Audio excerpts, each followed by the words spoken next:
সহবাসের সময় লিঙ্গ সঠিকভাবে উত্তেজিত না হওয়া বা ইরেকশন না হওয়াকে ক্লিনিক্যালি ইরেকটাইল ডিসফাংশন বা ইডি বলা হয়ে থাকে। বন্ধুরা, আমি ডাক্তার এম বখতিয়ার রহমান, আমি আছি আপনাদের সাথে। আমি আজকে কথা বলবো ইরেকটাইল ডিসফাংশন কি, কেন হয় এবং এর প্রতিকার কি এবং হোমিওপ্যাথিতে এর চিকিৎসা কি। তাই আমি আপনাকে অনুরোধ করছি আপনি ভিডিওটি শুরু থেকে শেষ পর্যন্ত না টেনে না কেটে না স্কিপ করে দেখতে থাকুন। বন্ধুরা, প্রথমে বলে থাকি ইরেকটাইল ডিসফাংশনটা কি। ইরেকটাইল ডিসফাংশনটা হচ্ছে সহবাসের সময় লিঙ্গ সঠিকভাবে উত্তেজিত না হওয়া অথবা লিঙ্গ সঠিকভাবে শক্ত না হওয়াকেই সাধারণত ক্লিনিক্যালি ইরেকটাইল ডিসফাংশন বা সংক্ষিপ্তভাবে একে ইডি বলা হয়ে থাকে।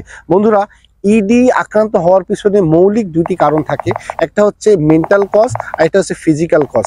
মেন্টাল কজগুলোর মধ্যে অন্যতম হচ্ছে মানসিক দুশ্চিন্তা, ভয়, উদ্বেগ, উৎকণ্ঠা, তারপরে হচ্ছে শোকাহত অবস্থা সহ অন্যান্য মানসিক কারণ থাকতে পারে।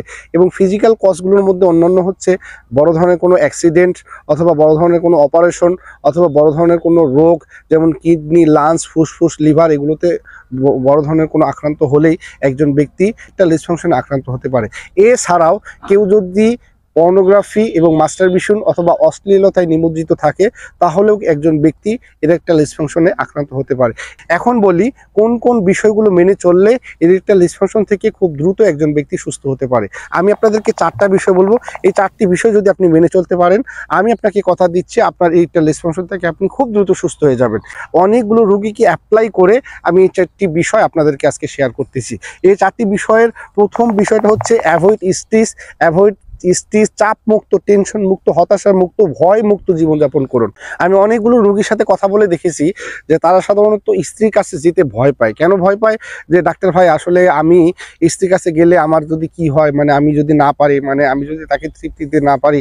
ভাই, আপনি আল্লাহ তাআলা আপনাকে শক্তি দিয়েছে, সামর্থ্য দিয়েছে, অ্যাবিলিটি দিয়েছে। আপনি যদি আল্লাহ সুবহানাহু ওয়া তাআলার উপর তাওয়াক্কুল করেন এবং সাহস রাখেন, আল্লাহ সুবহানাহু ওয়া তাআলা আপনাকে সাহায্য করবে। তাই 1 নম্বর বিষয়, আপনাকে অ্যাভয়েড স্ট্রেস, চাপমুক্ত থাকতে হবে, টেনশন মুক্ত থাকতে হবে, আপনাকে ভয় পাওয়া যাবে না। 2 নম্বর বিষয় হচ্ছে আপনাকে প্রচুর পরিমাণে ফিজিক্যাল এক্সারসাইজ করতে হবে। বন্ধুরা, শুধু ইরেকটাইল ডিসফাংশনে আক্রান্ত রোগী না, যে কোনো ধরনের যৌন দুর্বলতার রোগী, এমনকি তার যৌন দুর্বলতা নাই, সেও যদি ডেইলি কমপক্ষে আধা ঘন্টা ফিজিক্যাল এক্সারসাইজ করে তার যৌন শক্তি বৃদ্ধি পাবে কয়েক গুণ, কমপক্ষে 2 গুণ তো বৃদ্ধি পাবেই। আপনি আমার কথা বিশ্বাস না হয় আপনি কয়েক মাস ফিজিক্যাল এক্সারসাইজটা করেন, এরপরে আপনি আমাকে কমেন্টে লেখেন যে ডাক্তার ভাই, আমি দীর্ঘ 6 মাস ফিজিক্যাল এক্সারসাইজ করেছি, এরপর আমাকে একটু উপকারিত হয় নাই। এরপরে আমি আপনাকে কথা দিচ্ছি, আপনাকে 2 কেজি মিষ্টি কিনে খাওয়াবো যে আপনার উপকার হয় নাই, এটার জন্য আমি আপনাকে ক্ষতিপূরণ দেবো। 3য় নাম্বার যে বিষয়, আপনাকে টেস্টোস্টেরন হরমোন বৃদ্ধি হয় এরকম খাবারগুলো আপনাকে বেশি বেশি খেতে হবে। আর এই খাবারগুলোর তালিকায় আমি আপনাকে প্রথম যে খাবারগুলো বলবো, এই খাবারগুলো আপনি বেশি খাবেন। আর এই খাবারগুলো কি কি? শুকনো কিশমিশ, খেজুর, চীনাবাদাম, কাঠবাদাম, কাজু বাদাম, বিশেষ করে বাদাম, ভেজিটেবলস, শাক সবজি, ন্যাচারাল খাবার, ন্যাচারাল ফ্রুটস, সিজনাল শাক, সিজনাল ফ্রুটস, তারপরে দেশে উৎপাদিত যে খাবারগুলো রয়েছে, দেশে উৎপাদিত সিজনাল ফ্রুটস রয়েছে, এই খাবারগুলো আমাদের জন্য, আমাদের টেস্টোস্টেরন হরমোন বৃদ্ধির জন্য খুবই উপযোগী এবং খুবই উপকারী। বিশেষ করে দেশি মুরগির ডিম, গরুর গোশত, এরপরে হচ্ছে আপনার ডার্ক চকলেট, অসাধারণ একটি ইরেকটাইল ডিসফাংশনের একটা ঔষধ। মানে আপনি এটাকে কি বলবো, এটা ইরেকটাইল ডিসফাংশনের একটা ফার্স্ট ক্লাস একটা মেডিসিন হচ্ছে ডার্ক চকলেট। আপনি যদি পিওর কোনো ডার্ক চকলেট পান, এমনকি আপনার কোনো সমস্যায় আক্রান্ত বন্ধুকে দিতে পারেন, আপনি দেখেন সে খুব খুশি হয়ে যাবে। এবং আমি আপনাদেরকে একই সাথে অনুরোধ করছি, আপনি কখনোই 1 টাইম সেবন করবেন না। আপনি 1 টাইম সেবন করলেন মানে আপনার জীবন শেষ।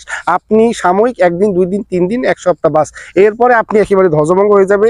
আর জীবনে হাতুড়ি দিয়ে বাইরে এলেও আর কখনো আপনার লিঙ্গ আর শক্ত হবে না। 4 নাম্বার বিষয়টা হচ্ছে সবচেয়ে গুরুত্বপূর্ণ বিষয়, এইটাই হচ্ছে আপনার স্বামী স্ত্রীর মধ্যে মনোমালিন্য দূর করতে হবে। অর্থাৎ আমি অনেকগুলো রোগীর সাথে কথা বলে দেখেছি, সাধারণত বেশিরভাগ পুরুষই মনে করে কি যে এটা আসলে স্বামী স্ত্রী সম্পর্কটা বা কৌশল টাইম বা এই সহবাসের টাইমটা এরা মনে করে যে আসলে এই যে গেলাম, আমার 10 মিনিট আমার এনজয় করলাম, এতটুকু বাস। এটা তো ভাই আসলে লাইফ না, এটা যৌন জীবন না। দেখেন, আপনার যৌন জীবন হচ্ছে আপনি ঘুম থেকে উঠে আবার ঘুমানো পর্যন্ত আপনার স্ত্রীর সাথে থাকেন। এই স্ত্রীকে আপনার সকল ধরনের যে মনোমালিন্য, তার মনোমালিন্য দূর করতে হবে, তার সাথে একটা রূঢ় সম্পর্ক করতে হবে, তার যত বিষয়গুলো রয়েছে এগুলো আপনার সাথে আন্তরিকভাবে টেক কেয়ার করতে হবে। দেখেন, আপনি তাকে ভালোবাসেন না, অথবা আপনি পরকীয়ায় লিপ্ত, অথবা স্বামী পরকীয়ায় লিপ্ত, অথবা স্ত্রী পরকীয়ায় লিপ্ত, এই সকল কারণে দেখেন, মনে করেন একটা উদাহরণ দেই, এটা আমার রুগীর থেকেই নেওয়া, আমি আপনাদেরকে শেয়ার করতেছি, তাহলে আপনি উপকৃত হবেন। মনে করেন একটা রুগী, একটা ভাই, যে কোনো একটা পুরুষ উত্তেজিত হয়েছে, এখন সে তার স্ত্রীর কাছে গেছে, এখন স্ত্রী তাকে আদর করতে দিচ্ছে না বা সহবাস করতে দিচ্ছে না। এখন কি হবে, আস্তে আস্তে তার যে ইরেকশন হয়েছে পেনিসটা প্রথমে, তখন এটা আস্তে করে নুয়ে পড়বে। এই যে নুয়ে পড়বে, আর এটা হাতুড়ি দিয়ে বাইরে এলে এটা আর শক্ত হবে না। কেন হবে না? আপনার ব্রেন রিসিভ করছে যে আপনার স্ত্রীর সাথে সম্পর্ক ভালো নাই। এজন্য আপনি যদি ফোর প্লে করেন, আপনার স্ত্রীর সাথে সম্পর্ক ভালো রাখেন, তো আপনার স্ত্রীর সাথে সম্পর্ক না ভালো রাখলে আপনার সাথে সে ফোর প্লে করবে কেমনি? এজন্য আপনাকে কি করতে হবে? আপনার স্ত্রীর সাথে সম্পর্ক ভালো করতে হবে।